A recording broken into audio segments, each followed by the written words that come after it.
So this is a history slash education video, and I want to talk about a very important event in British history, which is known in academic circles as the War of the Three Kingdoms. The Wars of the Three Kingdoms, more accurately. I'm actually looking at this book by Trevor Royal, Civil War, The Wars of the Three Kingdoms. I believe it's published in about 2000, just double check that, around 2007, I believe. This copy published in 2007, the updated copy, first published in 2004. It's an interesting book. It covers the period 1638 to 1660. Now, what I find interesting about this book, just looking at the page, because I'm actually studying this at the moment, I'm studying warfare in the British Isles generally from the Claudian conquests to the last conflict, internal conflict in Great Britain. That's outside the Northern Ireland Troubles, of course. There's some debate actually about. I'll come back to the three wars, the wars of the three kingdoms in a minute, but a quick word about what was the last battle on British soil. There's a lot of debate about this. Um, Certainly, the last major pitched battle on British soil was 1746 at Culloden, but the last pitched battle on English soil, there's some debate over that. Some say it was the Battle of Sedgemoor during the Monmouth Rebellion in 1685. However, it's known that there was battles in Cumbria during the Jacobite risings in 1715, Clifton and Preston. So I would argue they were the last battles on English soil. There was a riot in a village in Kent called Boss something, Boscombe perhaps, I can't remember, in 1811, but it's sometimes called the last battle in England, but that's misleading because really it was a riot. 11 people were killed, but it was a riot. Certainly, we have a long history of industrial strife. There were notorious riots and clashes during the various reform movements. For example, the Peterloo Massacre in Manchester, the the Queen Square Massacre in Bristol, numerous others, of course, the Gordon riots. Anyway, I want to focus a bit on the Wars of the Three Kingdoms, and I'm not going to make this video too long. I don't intend it to be very, very comprehensive, but I want to make a point, and the point is that I respect what Trevor Royal has done because I believe that a lot of academics now are starting to favour the term the Wars of the Three Kingdoms over the English Civil War. Why? Because the English Civil War was actually part of this larger conflict. The English Civil War is what everyone knows, but actually there was a Scottish Civil War as well, sometimes referred to as Scotland in the Wars of the Three Kingdoms, but it would just as accurately be described as the Scottish Civil War. What's not often mentioned is actually the first bloodshed of this conflict was not in England at Edge Hill, but in Scotland. There was clashes in Aberdeenshire. Something called the Trot of Turf was skirmish in Aberdeenshire. Then there was Bishop's Wars around where I am now, actually, in the northeast, including the Battle of Newburn Ford near Newcastle. About 500 people were killed in that battle. So it's often said that Edge Hill was the first battle of the Civil War. It's not quite accurate. Was the first battle of what we know as the English Civil Wars, but not the first battle of the Wars of the Three Kingdoms. Just a quick word about casualties. I think this is an important point. Obviously, in the 17th century, the rate of people, of troops dying from disease was very high. And if you got shot, even if you survived the battlefield, there's a very strong chance you would die of infection. And this problem continued right up to the Crimean War. So the survival rate was appallingly low. The numbers who died on the field were probably lower than those who died from disease. There were some very bloody battles in the Civil War, such as Naseby, Marston Moor, Seacroft Moor, and in Scotland, battles like Alford and Kilsyth.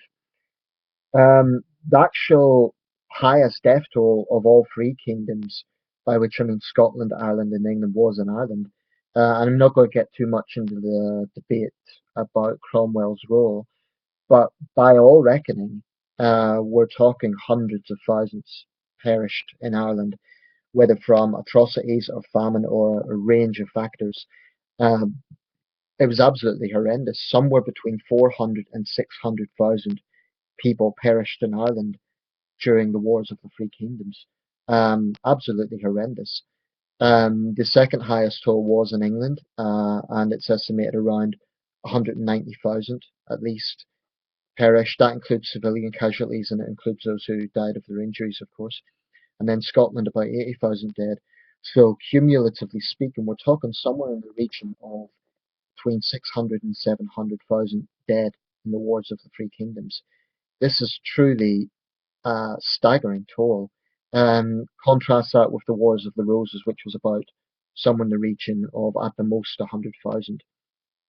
This was the deadliest conflict in British history, if we look at it in that sense. Britain's had some very bloody conflicts, but I think it's important now that schools, by all means, teach the English Civil War, but I think it's also important to include Ireland and Scotland in that. And I'm not trying to make an overtly political statement with this. I'm just saying that this is historic fact.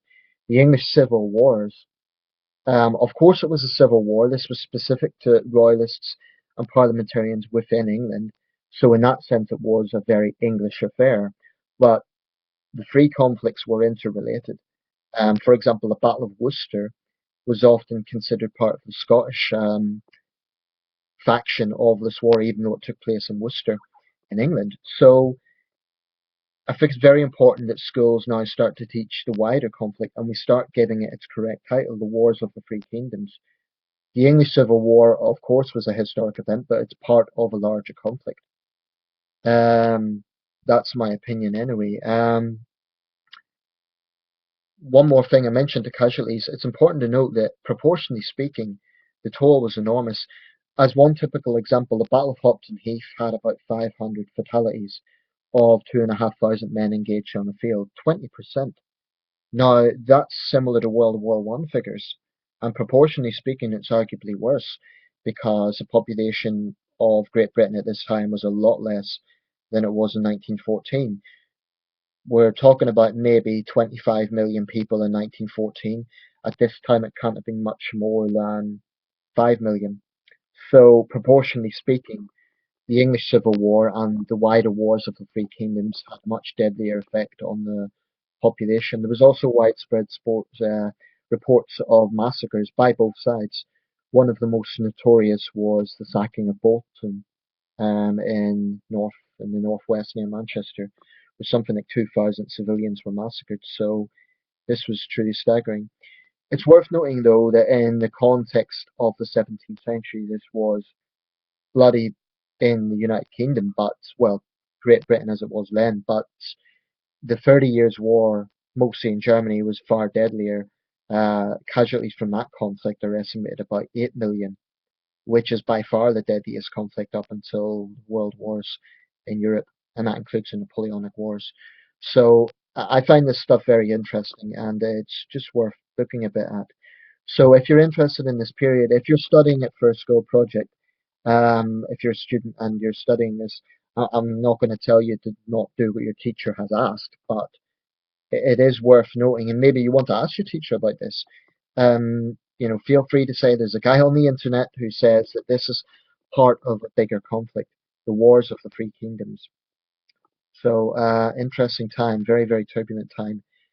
Also, very quick note, when we look at war zones today, like Syria, the only glimmer of hope I can take from that is that the great powers today, or perhaps I should phrase it, stable countries today, like the United Kingdom, like France, like Germany, all went through their periods of internal turmoil, indeed the United States. Now, Syria is an ancient civilization, and the same with Iraq. It may be that there is an inevitability of history that every country has to go through a period of turmoil to reach a better future. And I don't want people to misconstrue that. So obviously, what's happening there is an utter tragedy, and it is avoidable. But I think every country in the world has had at least one period of bloody internal conflict, even small countries. And if there's any hope for the future, it is that every country has been through this. So all the countries that look peaceful today, even Switzerland, has had bloody periods in its history. Um, that's not of no comfort to people in war zones, but it's just an observation. Anyway, let me know your thoughts.